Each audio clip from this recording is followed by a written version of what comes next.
Hey, I'm Dallas Cornett. I'm going to be giving you a quick overview of my 3730 Universal Design for Learning lesson plan.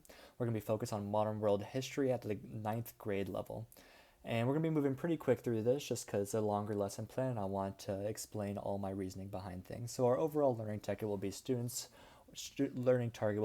will be able to display and explain the background, motivations, and actions of Latin American revolutionary figures through a creative project and reflection. This creative project and reflection has been greatly inspired by the chapter on applying universal design for learning in a social studies classroom and specifically using project-based learning within the classroom.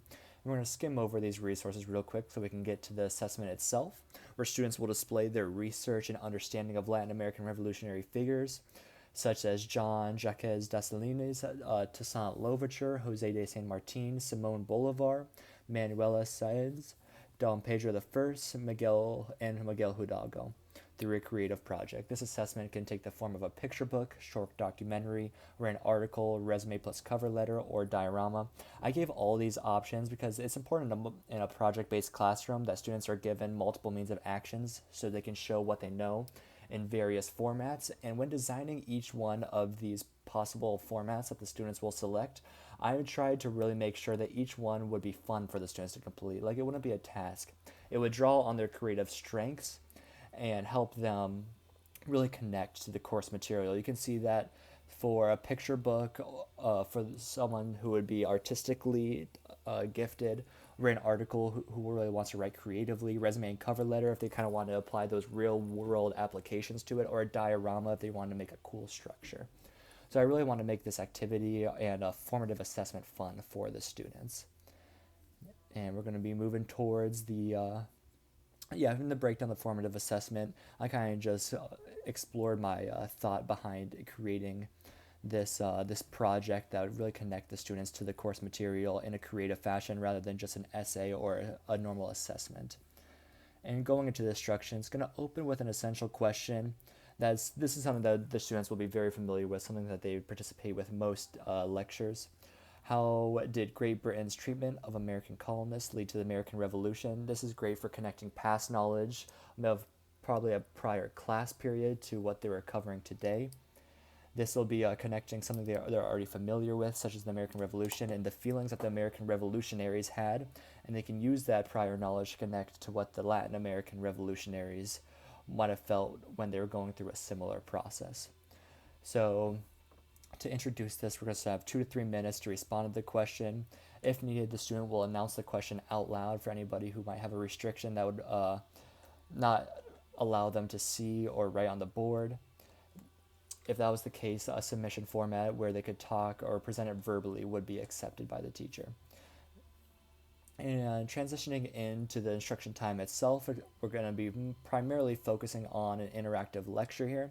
We're going to pass out optional guided notes for the student. This is allows for multiple means of engagement for the student, and we'll explore that a little bit further as we go along here. But for the multiple means of engagement, I wanted to allow the students to have multiple ways to write these guided notes. I didn't want them to be restricted during the lecture and have most of their attention on the content itself, not trying to write down a bunch of notes. So if a student is not able to fill out guided notes or individual notes, a full copy will be provided for them. And during the lecture, we're going to have introduce an overarching goal prior to starting everything. Today, students will learn to display and explain the background, motivations, and actions of Latin American revolutionary leaders. This introduction of the overall goal and key terms helps students get familiar with the information. I really love the video providing on Canvas where the speaker said that we never want students to feel like they're lost in Home Depot. We want them to know what they're looking for and where it will be so they can really connect to it, identify it, and use it later. And so we're going to be covering those Latin American figures that I briefly mentioned before.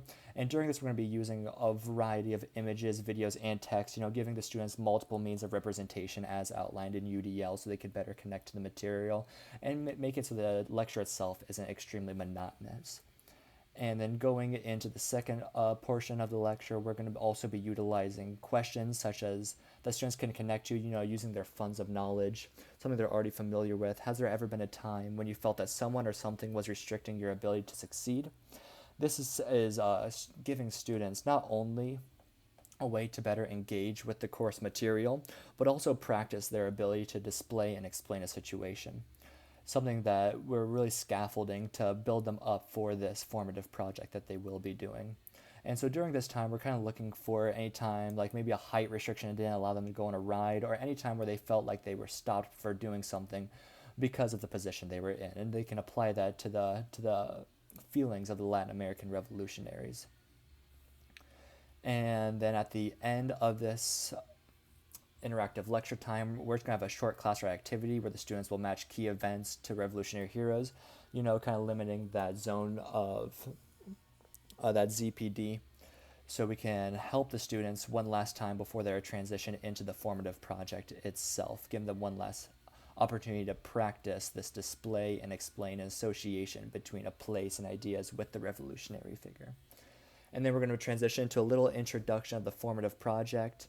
As we mentioned earlier, we never want the students to feel lost in what they're doing, so we want to make sure that they have time to look over all of these formative project formats. During this time, they'll be shown successful examples of each of these project formats, helping them get an idea of what would be the most fun for them, what would be the most exciting or interesting that they can show what they know for, showing that multiple means of action for the student.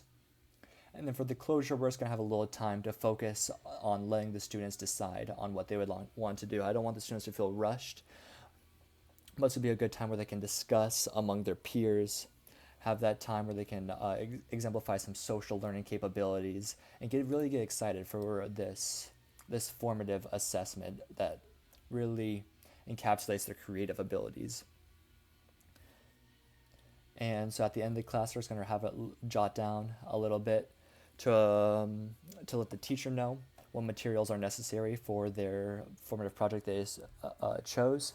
And I chose to make the decision that the teacher will bring all the materials needed for these projects. I made the projects somewhat simple material-wise, so the teacher could bring them in, because I didn't want a student to ever feel like they couldn't choose a particular option or creative idea that they were interested in because they didn't have the materials necessary. So that is why I decided the teacher should bring in the materials.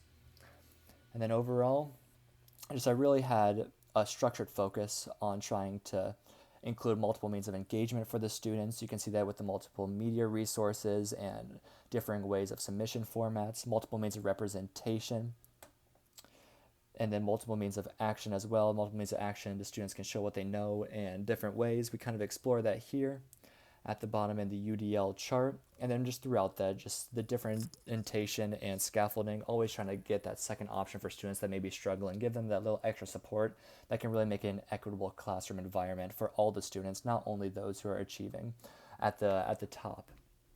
And so yeah, that's my little overview of my UDL lesson plan. I hope this was helpful and informative for all those watching, and I hope you have a great one.